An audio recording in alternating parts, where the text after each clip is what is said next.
Bérangère Lispressa qui s'y présente est notre experte tourisme. Elle nous gratifie chaque jour d'un top 3. Alors le top 3 des musées à découvrir avec les enfants, le top 3 des balades à vélo, etc. Et ce matin, on quitte la Terre pour survoler la mer et se poser ici. Dans mon île. Une île, oui. Alors il suffit de dire île pour s'imaginer déjà en vacances, hein, Lise. Oui, c'est ça. vrai. Hein. Alors direction Noirmoutier pour commencer, puisque c'est de cette île que les cyclistes du Tour de France vont entamer leur grande boucle le samedi prochain. Et c'est justement à vélo que l'île se visite le mieux, avec ses 83 km de pistes cyclables et son absence de relief. C'est pas négligeable. Sur le site de l'Office du tourisme, plusieurs petites boucles vous sont suggérées entre plage et port, marais et moulins, ou entre Gois et forêt, car c'est l'une des particularités de Noirmoutier. Le passage du Gois, route de 4,2 km qui relie l'île au continent submergé par la mer. Le passage ne se découvre que 2 fois par jour à marée basse. C'est le rendez-vous des pêcheurs à pied. 9 balises permettent quand même aux plus étourdis qui n'ont pas anticipé la montée des eaux de se réfugier. Le passage du Gois a été emprunté pour la première fois par le Tour de France en 1993. Et c'est donc de Noirmoutier que partira l'édition 2018 de la Grande Boucle. Alors du sport à Noirmoutier et des lettres à Guernesey. Oui, destination pour les amateurs de Victor Hugo, évidemment. C'est à Guernesey que l'écrivain passa ses 15 années d'exil entre 1855 et 1870.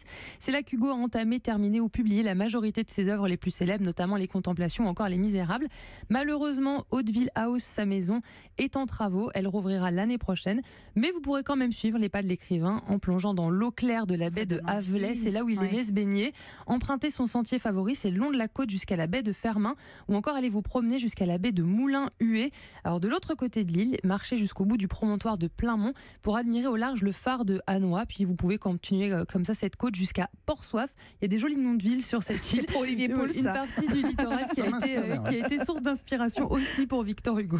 Bon, alors, ok pour Noirmoutier et Guernesey. Et si on a envie d'un tout petit peu de chaleur? Je sais que c'est contractuel, Eva, avec vous, cap au sud, direction l'île des Ambiers, qui forme avec sa voisine l'île de Bandor les îles Paul Ricard, ainsi surnommées car elles ont toutes les deux été achetées par Paul Ricard dans les années 50. Alors l'île des Ambiers n'est qu'à quelques minutes de bateau de Sifour-les-Plages dans le Var, et c'est un véritable espace naturel protégé, un refuge pour les oiseaux. L'île possède à elle seule 90% des essences végétales méditerranéennes connues. C'est sublimissime. Sur ces 95 hectares vivent plus de 300 espèces à fleurs et à fruits. Alors une nature préservée aussi grâce à Paul Ricard, qui a créé en 1966 un institut océanographique destiné donc à faire connaître et à protéger cette mer Méditerranée. L'aquarium et le musée du Fort Saint-Pierre sont ouverts toute l'année, et des conférences rencontres sont organisées justement les mercredis et jeudis de juillet et août.